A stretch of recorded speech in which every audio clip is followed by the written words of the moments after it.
Hey Anthony, Yeah. I heard ICE killed an American citizen today. Yes, they did. Renee Nicole Good, a mother of one, was murdered by ICE officers in Minneapolis today as she tried to disengage from them, assaulting her car and leave the scene.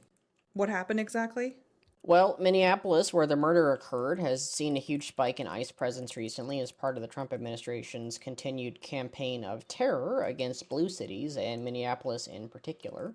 Protesters and observers were following one convoy today when it came across an SUV driven by Good, blocking part of the road. I've seen some claims by MAGA online that she was trying to block traffic, but in the multiple videos of the incident that I've seen, it's pretty obvious that there is a disabled car behind her, cars passing in front of her, and that she's basically waving cars through while she waits to turn around and leave. Despite this, ICE officers get out of one of their unmarked trucks, approach her, scream at her to get out of her car, and try to pull her out of her vehicle.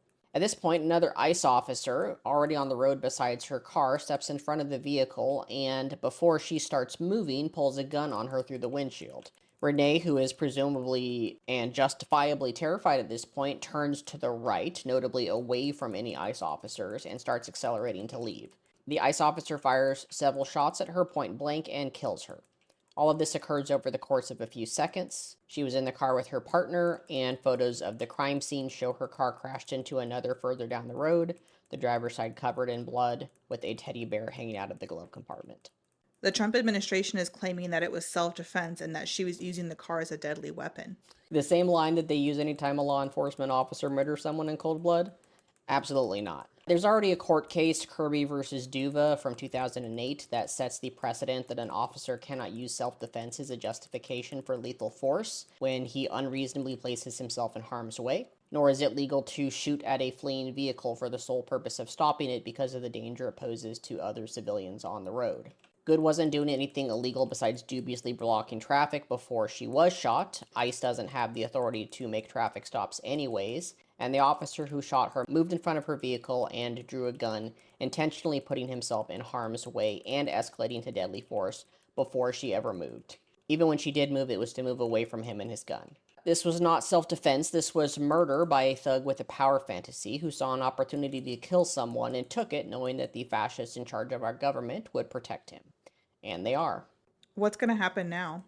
Well, protests, I expect, and some response from Democratic reps, mostly strongly worded statements. Robin Kelly, a rep from Illinois, is at least filing articles of impeachment against Kristi Noem as a result of her handling of ICE and the murder today. But we need more.